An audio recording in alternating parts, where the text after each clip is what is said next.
सफर का मजा लेना हो तो साथ में सामान कम रखिए। साथ में सामान अगर कम रखेगा तो सफर का मजा आता है, और जिंदगी का मजा लेना है तो दिल में अरमान कम रखिए। मुखिया कैसे होता है? देखो, हम लोग जितनी बड़ी जमीन हमारी होती है उतना बड़ा घर तो हम लोग नहीं बनाते, तो जितनी बड़ी जमीन होती है इतना बड़ा घर नहीं होता है, और जितना बड़ा घर होता है उतना बड़ा दरवाजा नहीं होता है, और जितना बड़ा दरवाजा होता है उतना बड़ा ताला नहीं होता है, और जितना बड़ा ताला होता है उतनी बड़ी चाबी नहीं होती है। लेकिन फिर भी जब हम लोग घर से बाहर निकलते हैं तो छोटी सी चाबी के ऊपर भरोसा करके हम हमारे घर को लॉक लगा के घर से बाहर जाते हैं। एक चाबी के ऊपर हमें भरोसा होता है। तो आप एक बात ध्यान में रखिए, आपके गांव ने आपको चाबी बनाया है, आपके भरोसे पे घर को छोड़ा है। इस घर को सुरक्षित और विकास के माध्यम से ऊपर ले जाने का काम आपको करना है। एक रईस आदमी देश का प्रधानमंत्री बन सकता है, ये पंडित नेहरू जी ने सिद्ध किया। एक किसान, गरीब घर से जन्मा हुआ आदमी प्रधानमंत्री बन सकता है, ये लाल बहादुर शास्त्री जी ने सिद्ध किया। एक महिला प्रधानमंत्री बन सकती है, ये इंदिरा गांधी जी ने सिद्ध किया। एक युवा प्रधानमंत्री बन सकता है, ये राजीव गांधी जी ने सिद्ध किया। एक राजा प्रधानमंत्री बन सकता है, विश्वनाथ प्रताप सिंह जी ने सिद्ध किया।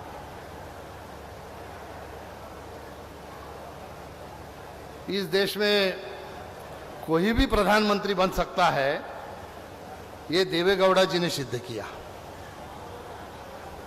एक बुजुर्ग आदमी प्रधानमंत्री बन सकता है, ये मोरारजी देसाई ने सिद्ध किया। एक बुद्धिजीवी आदमी प्रधानमंत्री बन सकता है, नरसिंह राव जी ने सिद्ध किया। इस देश में प्रधानमंत्री की जरूरत नहीं है, ये मनमोहन सिंह जी ने सिद्ध किया। और बिना प्रधानमंत्री बने इस देश के ऊपर राज किया जा सकता है, ये सोनिया गांधी और राहुल गांधी जी ने सिद्ध किया। लेकिन 8 साल के अंदर विश्व में भारत का नाम, भारत का सीना चौड़ा करने का काम एक चाय वाला प्रधानमंत्री बन के देश के प्रधानमंत्री नरेंद्र दामोदर दास मोदी जी ने सिद्ध किया।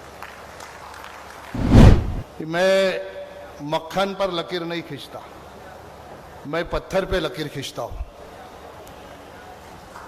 वैसे ही मैं थोड़ा उसको आगे बढ़ा के बोलता हूं कि मक्खन पर लकीर तो हर कोई खींचता है, लेकिन जो पत्थर पर लकीर खींचता है उसको दुनिया नरेंद्र दामोदर दास मोदी के नाम से जानती है।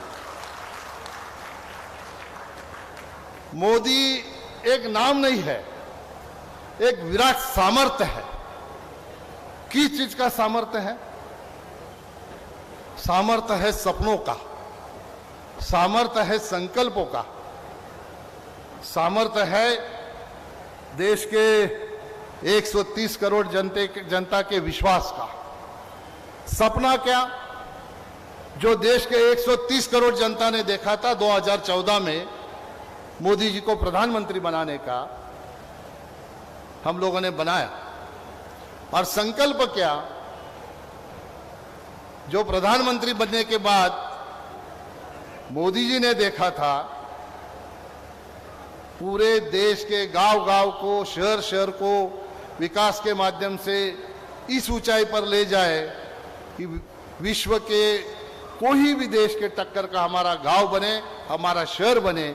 ये संकल्प और आत्मविश्वास क्या, जो देश के 130 करोड़ जनता के आंखों में हम लोग विकास के माध्यम से मोदी जी के नेतृत्व में जो देश में काम चल रहा है, उस काम के माध्यम से जो उनके आंखों में जो चमक देख रहे हैं, वो आत्मविश्वास है। ऐसा काम इसके पहले कभी हुआ नहीं। मैं हमेशा कहता हूं, अध्यक्ष जी, एक रईस आदमी देश का प्रधानमंत्री बन सकता है, ये पंडित नेहरू जी ने सिद्ध किया। एक किसान, गरीब घर से जन्मा हुआ आदमी प्रधानमंत्री बन सकता है, ये लाल बहादुर शास्त्री जी ने सिद्ध किया।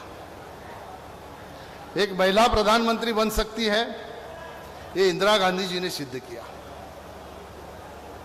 एक युवा प्रधानमंत्री बन सकता है, ये राजीव गांधी जी ने सिद्ध किया। एक राजा प्रधानमंत्री बन सकता है, विश्वनाथ प्रताप सिंह जी ने सिद्ध किया।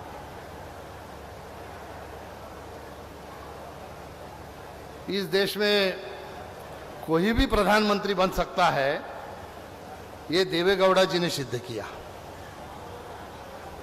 एक बुजुर्ग आदमी प्रधानमंत्री बन सकता है, ये मोरारजी देसाई ने सिद्ध किया। एक बुद्धिजीवी आदमी प्रधानमंत्री बन सकता है, नरसिंह राव जी ने सिद्ध किया।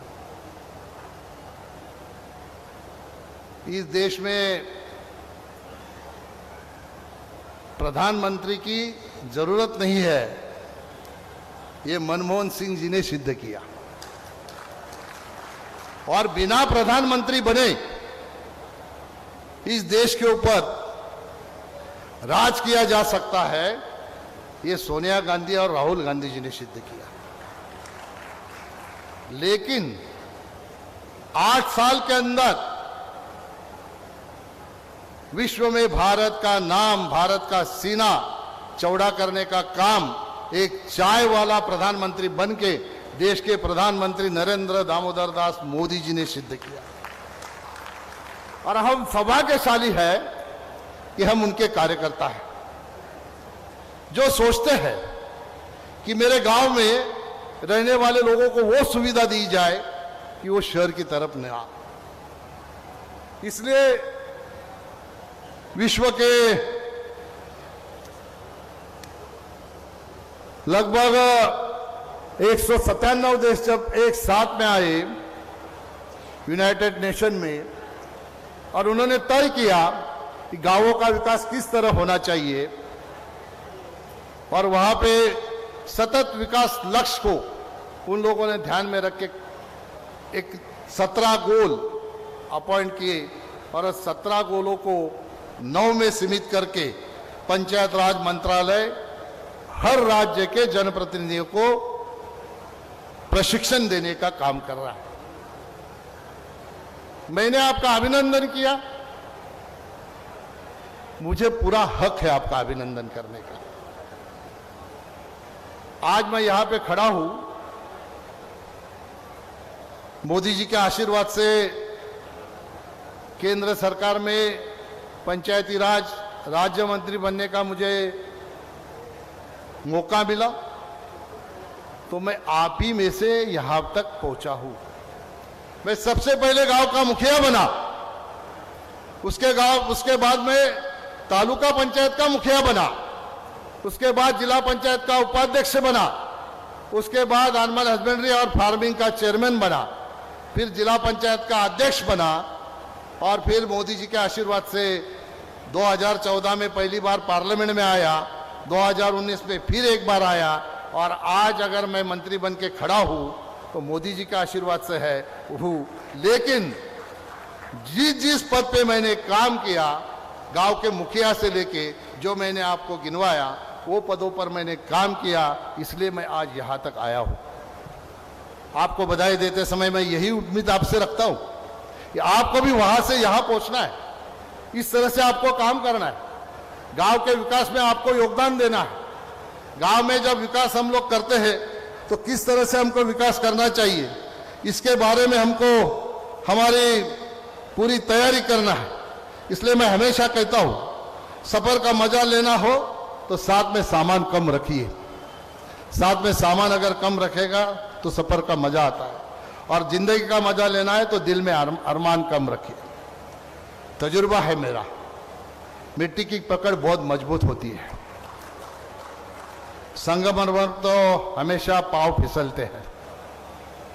जिंदगी को इतना सीरियस लेने की जरूरत नहीं यारो, यहां से जिंदा बचकर कोई नहीं जाएगा। जिसके पास सिर्फ सिक्के थे, मजे से भीगते रहे बारिश में, और जिसके जेब में नोट थे वो छत तलसते रह गए। तो नोट के लिए काम नहीं करने का। हमारे सारे साथियों ने यहाँ पे भाषण में कहा कि भ्रष्ट सरकार यहाँ पे काम कर रही है। तो हमको नोट के लिए काम नहीं करना है, हमको वोट के लिए काम करना है। और वोट तब मिलेगा जब आप समर्पण भाव से काम करोगे। और समर्पण क्या होता है, हमारे देश के प्रधानमंत्री ने हमको सिखाया समर्पण से काम किस तरह से हम लोग कर सकते हैं। पैसा इंसान को ऊपर ले जा सकता है, लेकिन इंसान पैसे को ऊपर नहीं लेके जा सकता है। इसका इतर से कपड़े को महकना कोई बड़ी बात नहीं है, लेकिन आपको है कि आपको आपके काम से महकना है। जो मुखिया अपने काम से महकेगा, उसकी महक तो दिन ब दिन हर एक गांव में पहुंचने का काम करेगी। और मुझे विश्वास है ये हमारे अध्यक्ष जी है, बाबूलाल मरांडी जी है, रघुवर दास जी है, इनके नेतृत्व में हमारे झारखंड के इस क्षेत्र से चुन के आए हुए हमारे सभी साथी ऐसा काम करेंगे कि एक दिन, मैं विश्वास से कहता हूं कि अगर पंचायतों का काम देखना है तो झारखंड के हमारे पंचायतों में जाके देखो, इस तरह का काम आपके माध्यम से होगा। मैं अध्यक्ष जी हमेशा कहते रहता हूं, मुखिया कैसे होता है। देखो, हम लोग जितनी बड़ी जमीन हमारी होती है उतना बड़ा घर तो हम लोग नहीं बनाते, तो जितनी बड़ी जमीन होती है इतना बड़ा घर नहीं होता है। और जितना बड़ा घर होता है उतना बड़ा दरवाजा नहीं होता है, और जितना बड़ा दरवाजा होता है उतना बड़ा ताला नहीं होता है, और जितना बड़ा ताला होता है उतनी बड़ी चाबी नहीं होती है।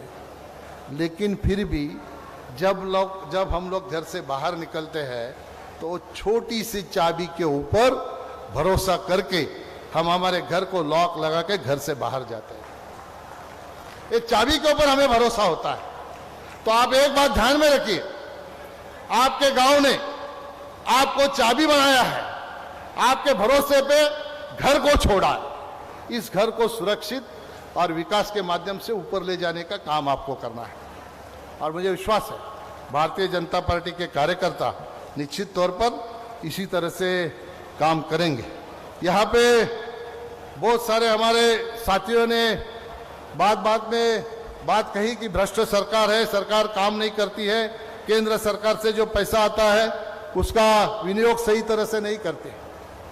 मैं आपको बताना चाहूंगा, जब से फाइनेंस कमीशन स्थापित हुआ है तब से लेके 2014 तक बहुत कम पैसा इसको था। 13वें फाइनेंस कमीशन में 58,000 करोड़ का आवंटन था। आप सबके आशीर्वाद से देश में मोदी जी की सरकार आई और 14 फाइनेंस कमीशन का बजट का आवंटन 2,02,92 करोड़ रुपया हो गया। 3 गुना बजट बढ़ाया और 15 फाइनेंस कमीशन आया और 15 फाइनेंस कमीशन में 2,36,000 करोड़ रुपए का बजट मोदी जी के नेतृत्व में हुआ। ये क्यों बढ़ाया? कि गांव का विकास गांव के हाथ में देना चाहिए। पंचायतों को डायरेक्ट पैसा देने का काम फिर फाइनेंस कमीशन से होता है। मेरा मंत्रालय पंचायत राज है, पंचायत राज मंत्रालय के सिफारिश से फाइनेंस कमीशन आपके पास डायरेक्ट फंड भेजता है। लेकिन दुख इस बात का होता है, जिस राज्य में ये फंड जाता है वहां पे मोदी जी का कोई नाम नहीं लेता है। मोदी जी लाल किले से जब बात करते हैं कि गांव के विकास के लिए 2,36,000 करोड़ रुपए हमने भेजा है, तो आपकी जिम्मेदारी है जब आप गांव में काम चालू करेंगे तो आपके गांव में जो फाइनेंस कमीशन का फंड आया है, हर एक गांव में मोदी जी के नाम का बोर्ड वहां पे लगना चाहिए, ताकि कोई भी राज्य सरकार ये नहीं बोले कि ये हमारे राज्य सरकार का पैसा है, राज्य सरकार का फंड है, ये भेजा हुआ फंड है, हमारे मोदी जी ने भेजा हुआ फंड है। अध्यक्ष जी, मैं आपको एक बात कहना चाहूंगा। मेरे मंत्रालय की एक योजना है, राष्ट्रीय ग्राम स्वराज अभियान, जिसके माध्यम से नवनिर्वाचित हमारे सारे जनप्रतिनिधि होते हैं। इनको प्रशिक्षण देने के लिए हम हर एक राज्य को पैसा आवंटित करते हैं। 6 महीने के अंदर इनको प्रशिक्षण देना जरूरी है। मैं पूर्व मुख्यमंत्री रघुवर दास जी से बात कर रहा था, उन्होंने कहा कि राज्य सरकार कराती ही नहीं है। तो जिला पंचायत के हमारे सभी साथी यहाँ अध्यक्ष बैठे हैं, मैं आपसे कहना चाहूंगा कि राज्य सरकार के पीछे पड़ के ये जो आपके प्रशिक्षण के लिए पैसा आया है, आपको प्रशिक्षण क्यों देना है? केंद्र सरकार की जो योजना है, राज्य सरकार की जो योजना है, ये आपके समझ में आए और राज्य और केंद्र सरकार के पीछे पड़ के अपने गांव के विकास में आप सही तरह से योगदान दे, इसलिए आपको प्रशिक्षण देने के लिए हमारे मंत्रालय से पैसा आता है। शायद इस राज्य में रघुवर दास जी इसलिए नहीं प्रशिक्षित करते होंगे, उनको लगता होगा कि यहाँ आदिवासी संख्या बहुत ज्यादा है, इनको हम लोग प्रशिक्षित करेंगे तो ये अगर प्रशिक्षित हो गए, इनको अगर मालूम पड़ेगा तो ये भ्रष्टाचार नहीं कर पाएंगे, इसीलिए शायद ये करते नहीं होंगे। लेकिन अभी हमारी जिम्मेदारी, आप हमें भी लिखिए, अगर आपको प्रशिक्षण नहीं मिला तो हमें भी जानकारी दीजिए, हम भी राज्य सरकार को लेटर लिख के आपको प्रशिक्षित करने के बारे में उनको हमेशा उनके ऊपर प्रेशर करेंगे। दूसरा हमारा प्रशिक्षण होता है 2 साल के बाद हम लोग देते हैं। वो क्या प्रशिक्षण है? जैसे PFMS होता है, पब्लिक फाइनेंस मेंटेनेंस सिस्टम, अभी सब मोदी जी ने ऑनलाइन किया है। अपने ग्राम पंचायत में कोई काम करता है तो इसी सिस्टम से उसको पेमेंट देना है ताकि भ्रष्टाचार ना हो। लेकिन हमारे साथियों को अगर ये ट्रेनिंग ही नहीं मिला तो वो कैसे पेमेंट करेंगे? तो मेरा आपसे कहना है कि आप लोग ये सारी जो आपके लिए सुविधा निर्माण की गई है उसकी जानकारी अपने पास रखने का काम निश्चित तौर पर आपको करना पड़ेगा। मुझे पूछ रहे थे रघुवर दास जी, 15 वित्त आयोग में कितना फंड झारखंड का आवंटित हुआ है? इस 2020-21 और 21-22 में लगभग 2,938 करोड़ रुपया झारखंड राज्य को फाइनेंस कमीशन का हमारे मंत्रालय के सिफारिश से आया है। ये मोदी जी ने भेजा हुआ पैसा है, इसके ऊपर कोई हक नहीं दिखा सकता है। ये 100% सेंट्रल गवर्नमेंट का फंड है और ये 5 साल की योजना है। 5 साल में 8,274 करोड़ रुपया ग्राम पंचायतों को उनके हाथों में, सरपंच जो अपना GPDP जो ग्राम पंचायत में से GPDP हमारे पास भेजता है, कामों की प्रायोरिटी लेके भेजता है, उसी काम को करने के लिए ये फंड आपके पास दिया गया है। आप जिम्मेदारी से अगर ये काम करेंगे तो आपके गांव का विकास निश्चित तौर पर अच्छी तरह से होगा। आप ये काम करते समय मुझे बताया गया कि यहाँ केंद्र सरकार हमारे से भेदभाव करता है, इस तरह से राज्य सरकार केंद्र सरकार की बदनामी करते रहते हैं। लेकिन केंद्र सरकार कभी भी किसी के साथ इस तरह का बर्ताव नहीं करता। अभी पंचायतों के मुखिया का यहाँ पर सम्मान हो रहा है। आपके पास आंकड़े दिए गए हैं, 4,232 शायद पंचायतें हैं, उसमें से भारतीय जनता पार्टी की जो पंचायतें आई है उसका भी आंकड़ा दिया गया है। लेकिन केंद्र सरकार से जो फंड आया वो सारे पंचायतों को दिया गया है। ये भेदभाव मोदी जी के खून में नहीं है, इसलिए मोदी जी हमेशा भाषण करते समय बोलते हैं मेरे 130 करोड़ देशवासियों, और सबका साथ, सबका विकास, सबका विश्वास और सबका प्रयास, ये जो मोदी जी का संकल्प है, ये संकल्प से हमको काम करना चाहिए। हम इस तरह से काम करते हैं, ना जाति की राजनीति करेंगे, ना धर्म की राजनीति करेंगे। कैसे हो मेरे गांव का विकास, हम उस रणनीति पे बात करेंगे। गांव का विकास किस तरह से हो, इस तरह की रणनीति हमारी है। वो रणनीति के ऊपर काम करने का काम हम लोग करते हैं। भारत नेट हमारी एक योजना है जो गांवों को इंटरनेट से जोड़ती है। ई ग्राम स्वराज के माध्यम से ग्राम पंचायत को, बहुत सारे ग्राम पंचायतों को बहुत अच्छा फायदा हुआ है। अभी तक लगभग सभी देश के ग्राम पंचायतों ने 1,06,000 करोड़ का भुगतान ई ग्राम स्वराज पोर्टल के माध्यम से किया है।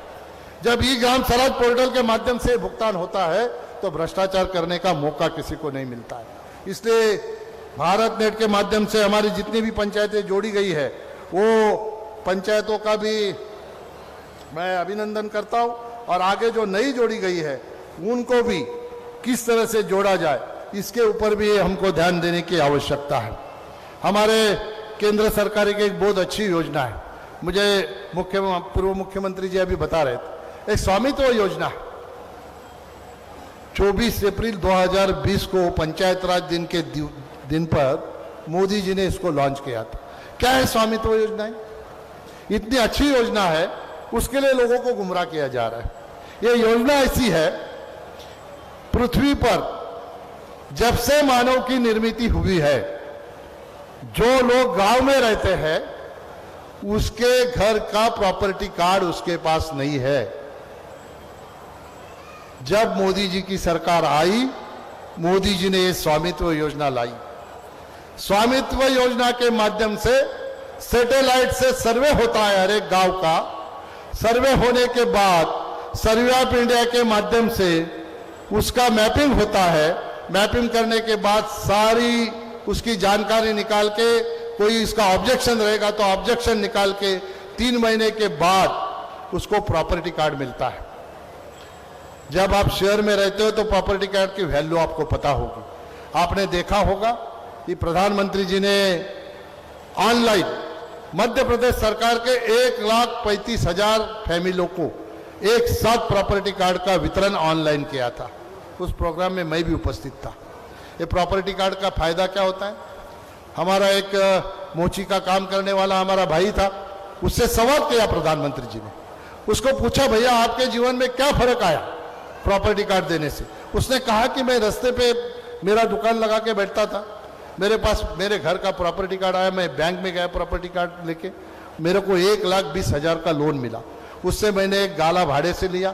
उस वक्त जब मैं रास्ते पे बैठता था मेरी आमदनी होती थी 12,000 रुपया। अभी मैंने गाला डाला, एक दुकान खरीदी तो दुकान में मेरी आमदनी दुगनी होकर 24,000 रुपया महीने का मेरे को मिल रहा है। ये परिवर्तन उस भाई के जीवन में आया। इस तरह से काम ये स्वामित्व योजना का है।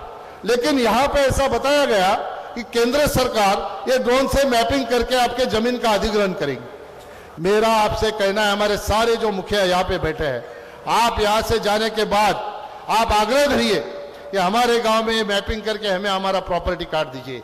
प्रॉपर्टी कार्ड आपको मिलेगा तो आप उतने संपत्ति के मालिक बनोगे। अभी मैं भी गांव में रहता हूं, मेरे घर को भी कुछ कीमत नहीं थी। जब प्रॉपर्टी कार्ड मिला तो मेरे जमीन की कीमत आ गई, उसकी कीमत बढ़ गई। तो आपके जमीन की कीमत आपको बढ़ानी है, इसलिए ये स्वामित्व योजना प्रधानमंत्री जी ने लाया। राज्य सरकार अगर इसको गलत तरीके से आपके सामने पेश करती है तो हमें ध्यान देके इस योजना को लागू करने की जिम्मेदारी उठानी पड़ेगी। यहां पे बोलते हैं कि केंद्र सरकार भेदभाव करती है। अभी कल ही हमारे पत्रकार भाई यहां पे बैठे हैं, प्रधानमंत्री किसान सम्मान योजना की किस्त 22वीं किस्त हमारे प्रधानमंत्री जी ने कल रिलीज की। क्या उसमें खाली भारतीय जनता पार्टी के किसान है? ऐसे चुन चुन के भारतीय जनता पार्टी के किसानों को दिया है क्या? ऐसा नहीं होता है। देश के सारे किसान, देश में रहने वाला हर एक नागरिक वो हमारा है, ये भाव रहे कि हमारे देश के प्रधानमंत्री काम कर। हमें एक बात ध्यान में रखनी चाहिए, मनमोहन सिंह जी जब प्रधानमंत्री थे उन्होंने 70,000 करोड़ का ऋण माफ किया था किसानों का। अभी तक वही वो लोगों को बता रहे हैं हमने 70,000 करोड़ रुपया माफ किया, 70,000 करोड़। ये 22 किस्त जो गई है, 19,000 करोड़ की एक किस्त होती है, आप इसको 22 से गिनिए। आज तक हमारे किसान भाइयों के खातों में जो पैसा गया उसका टोटल हम करेंगे तो लगभग 2 लाख करोड़ के ऊपर की ये अमाउंट हो जाती है। तो और जब तक ये योजना चालू रहेगी तब तक ये पैसा किसानों के खाते में जाता रहेगा। ये फायदा है। मैं अध्यक्ष जी करनाल गया था हरियाणा में, तो आपके यहाँ की एक सुपुत्री थी झारखंड की, वहां रहती थी। मैंने रिव्यू लिया था, एक योजना का, जैसे वन रेशन वन नेशन। वो हमारी बहन मुझे बताने लगी कि पहले मुझे यहाँ पे अनाज नहीं मिलता था क्योंकि मेरा कार्ड झारखंड का था, मैं रहती हूँ करनाल में हरियाणा में। तो ये योजना आने के बाद मुझे यहाँ पे अनाज मिलने लगा रेशन कार्ड पे, क्योंकि मेरा झारखंड का कार्ड वहाँ चलने लगा। मैंने उसको पूछा, बहन जी आप बताइए मुझे 15 दिन में कितने का अनाज खरीदती थी? बोला मेरा फैमिली थोड़ा बड़ा है इसलिए मुझे 2,000 रुपये का सामान लगता था 15 दिन में, महीने का 4,000 रुपया हुआ। उस बहन का एक योजना आने के कारण 4,000 रुपया बचने लगा महीने का। ऐसे कितने फैमिली होंगे इस देश में जिनका पैसा इस योजना के माध्यम से बचता हो। आयुष्मान भारत योजना, ये योजना इस देश में क्रांति लाने वाली योजना है। एक वहीं पे करनाल में हमारा एक मुसलमान साथी था, उससे जब मैंने पूछा तो उसने कहा कि मैं 8 साल से घर के एक कोने में पड़ा था कॉट पे, मुझे ना उठने आता था ना चलने आता था क्योंकि मेरे दोनों घुटने खराब हो गए थे और घर में मेरे हालात ऐसे थे कि मेरा ऑपरेशन करने के लिए घर में पैसा नहीं था। और ये आयुष्मान भारत योजना आ गई, मेरा कार्ड बना, 3 महीने के अंदर मेरे दोनों घुटनों का ऑपरेशन हुआ। उसके बाद उसने जो बात बोली वो बहुत महत्वपूर्ण बात है। उसने मुझे कहा कि सर, मैं भले मेरे घर से चल के मेरे पैरों पे यहां पे आया हूं डीसी ऑफिस में, मैं भले मेरे पैरों से चलकर घर से मेरे यहां आया हूं, लेकिन मेरे पैरों में जो ताकत दी है वो मोदी जी ने दी है। ये कितनी बड़ी बात है। एक सामान्य परिवार का आदमी, हमारा मुसलमान भाई है, उसको ऑपरेशन के लिए पैसा नहीं था, उसके दोनों घुटने खराब हो गए थे। ये योजना के कारण उसके दोनों घुटने सही हो गए। ये हमारे प्रधानमंत्री जी का काम है। मनरेगा हो, हमारे प्रधानमंत्री ग्राम सड़क योजना हो, प्रधानमंत्री आवास योजना हो, जिसका जिक्र सब लोगों ने किया, मैं उसको दोहराऊंगा नहीं, आपका वक्त नहीं लूंगा। लेकिन इस देश में 2022 तक कोई भी बिना घर का न रहे, ये हमारे मोदी जी ने संकल्प किया। लेकिन कई ऐसे राज्य हैं जिन्होंने इसका गलत इस्तेमाल किया। मैं बीच में कलकत्ता गया था, रघुवर दास जी, कलकत्ता गया, मैंने वहां पे देखा, योजना तो प्रधानमंत्री आवास योजना है, लेकिन वहां पे चेकिंग के लिए मैं गया तो मुझे लगा प्रधानमंत्री आवास योजना का स्टिकर लगाया है। तो स्टिकर को निकाला तो उसके नीचे लिखा है बांग्ला आवास योजना। अभी इस तरह से अगर लोग इसका गैर व्यवहार करने लगे तो फिर जो गरीब आदमी है उसको घर कैसे मिलेगा। इसी तरह से मनरेगा में कई लोग इसी तरह से भ्रष्टाचार करते हैं। तो हमारे सरपंच जी को अभी सबको एक एक पुस्तिका हमारे अध्यक्ष जी ने दी है, उसमें सारी गाइडलाइन दी है, किस तरह से आप काम कर सकते हैं, किस तरह से आपको इसका बेनिफिट हो सकता है। ये सारा ध्यान में रख के आपको आगे काम करना है। मुझे विश्वास है कि आने वाले दिनों में हमारे झारखंड के सारे जो मुखिया हैं, जो बहुत बड़े संख्या में यहाँ पे चुन के आए, टोटल जिला परिषद मेंबर हमारे 536 है, लेकिन बीजेपी के 243 चुन के आए हैं। ग्राम प्रधान 4345 है, लेकिन हमारे 2377 चुन के आए। टोटल पंचायत प्रतिनिधि सीट 5341 है, इसमें से बीजेपी के 2741 है। लगभग ये 60-65% के ऊपर है। मैं विश्वास के साथ कहता हूं कि ये जो चुनाव हुआ है 6 महीने के पहले आज तक, ये इस राज्य की सरकार को बदलने के लिए शुरुआत हुई है, ऐसा समझेंगे तो गलत नहीं होगा। क्योंकि आखिर में हमारे गांव से ही शुरुआत होती है। गांव के लोग इस तरह से काम करेंगे तो निश्चित तौर पर आने वाले दिनों में भारतीय जनता पार्टी की सरकार झारखंड में बनने में बिल्कुल भी देरी नहीं होगी। मुझे विश्वास है कि इस झारखंड के लोग मोदी जी के नेतृत्व के ऊपर भरोसा करके निश्चित तौर पर इस झारखंड में भारतीय जनता पार्टी की सरकार लाएंगे। हमारे मंत्रालय के माध्यम से हर एक स्टेट में अलग अलग जगह पे हमारे प्रोग्राम हो रहे हैं। जो सस्टेनेबल गोल है, वो गोल एक एक दो गोल अचीव करने के बारे में पंचायत को हम प्रोत्साहित कर रहे हैं। लखनऊ में अभी प्रोग्राम होगा, फिर पुणे में हो गया, उसके पहले पंजाब में हुआ, फिर आपके यहाँ पे भी होगा। मैं आपको कहना चाहूंगा कि जब इसके पहले हम मेरे मंत्री बनने से पहले, गिरिराज सिंह जी के मंत्री बनने से पहले हम लोग पुरस्कार देते हैं। हमारे मंत्रालय की एक योजना है, वो 350 पुरस्कार उस वक्त दिया करते थे। हम लोगों ने उसको 35 पे सीमित कर दिया है। जिसको 5 लाख का पुरस्कार था उसको 50 लाख कर दिया, और 50 लाख था उसको 5 करोड़ कर दिया। इस तरह से पुरस्कार की राशि बढ़ाई है। ये इसलिए बढ़ाई है कि हमारे पंचायत के मुखिया इस तरह से काम करें, उनको इतनी धनराशि पुरस्कार में मिले कि अपने गांव का सर्वांगीण विकास वो राशि से वो करे। और मैं विश्वास के साथ कहता हूं कि इस तरह से आप काम करेंगे तो निश्चित तौर पर आपके गांव को पुरस्कार मिलेगा, और प्रधानमंत्री के हाथों से वो पुरस्कार दिए जाते हैं। गए साल 24 अप्रैल को जम्मू कश्मीर के सांबा डिस्ट्रिक्ट में पल्ली गांव में पुरस्कार का वितरण हुआ था। पल्ली गांव में क्यों हुआ? हमने प्रधानमंत्री कार्यालय में हमारी फाइल भेजी थी कि हमको ये कर्नाटक में करना है। प्रधानमंत्री जी ने कहा कि नहीं, कर्नाटक में नहीं, जम्मू कश्मीर के पल्ली गांव में करना है। तो हम लोगों ने वहां पे किया। वहां पे क्यों किया? क्योंकि वो पंचायत में, जैसे हमारे रघुवीर दास जी ने कहा कि सोलर ऊर्जा पे सारा पावर स्ट्रीट लाइट चल रहा है, तो वो गांव में सोलर ऊर्जा के ऊपर वो गांव में चलने वाले इंडक्शन चूल्हे, पावर जो है सब सोलर ऊर्जा के ऊपर डाल दिया। ये पहला गांव देश का बना है जिसने सोलर ऊर्जा पे अपना गांव वहां पे प्रकाशित किया है और इससे कार्बन विसर्ग उस गांव का कम हो गया है। तो प्रधानमंत्री ने 10 मिनट का टाइम दिया था पंचायत के सदस्यों से संवाद करने का, लेकिन प्रधानमंत्री जी ने आधा घंटा उन पंचायत के सदस्यों से संवाद किया। आप सोचिए, एक गांव के सरपंच के पंचायत के मेंबर के साथ आधा घंटा प्रधानमंत्री जी जब संवाद करते हैं, इसका मतलब ये होता है कि उन्होंने कुछ विशेष किया। हमको इसी तरह से विशेष काम करना पड़ेगा। हम लोग जब कोई पिक्चर देखते हैं, पिक्चर में एक गाना आता है, गाने में बहुत सारे आर्टिस्ट होते हैं पीछे, उनको जो ड्रेस दिया जाता है एक जैसा ड्रेस होता है, लेकिन मेन आर्टिस्ट जो हीरोइन रहती है उसका अलग ड्रेस होता है। क्यों अलग ड्रेस होता है?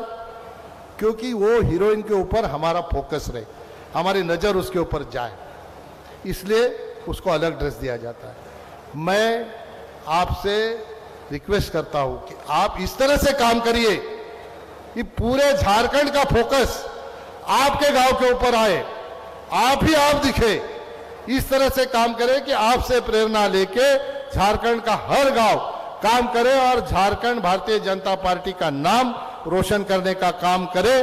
और हमारे अध्यक्ष जी का नाम दीपक और प्रकाश दोनों है, वो प्रकाश करे, रघुवर दास जी का प्रकाश करे, बाबूलाल मरांडी जी का करे, हमारे सारे सांसद साथी है यहाँ बैठे हैं इनका करे। दूसरी आदि आदर्श ग्राम योजना जो प्रधानमंत्री आदि आदर्श ग्राम योजना आई है, 641 गांव आपके यहाँ से चयनित किए गए हैं। मेरे यहाँ पे 126 गांव है। मैंने एक साथ 126 गांवों को स्वीकृत किया है। हालांकि केंद्र सरकार की गाइडलाइन है कि पहले फेज में 25% लेना है, लेकिन मैंने सब गांव को लिया है। आपको भी मुझे लगता है कि सब गांवों को लेना चाहिए, क्योंकि आपके केंद्रीय मंत्री जो है वो यही से है, अर्जुन मुंडा जी है, यही से है, उनके मंत्रालय की ये योजना है।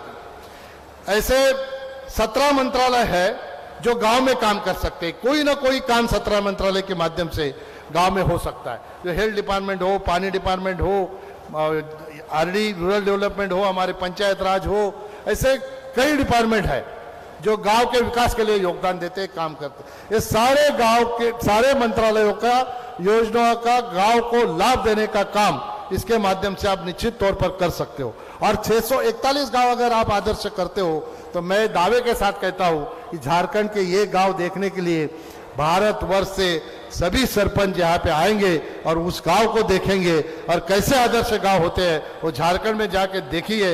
इस तरह का भाषण, जैसे मैंने आपको पल्ली का उदाहरण दिया, इसी तरह का उदाहरण मैं झारखंड के गांव का दे सकूं, इस तरह से काम करिए। उसके लिए आपको शुभकामनाएं देता हूं, आपको बहुत बहुत बधाई देता हूं। और मुझे यहाँ पे बुलाया इसलिए दीपक प्रकाश जी का शुक्रिया अदा करता हूं और आप सभी को अच्छे काम के लिए फिर से एक बार शुभकामनाएं देके मेरे 2 शब्द समाप्त करता हूं।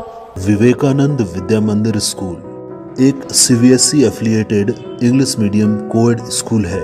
हम शिक्षा के साथ संस्कार देते हैं। thefollowup.in like, share and subscribe. www.thefollowup.in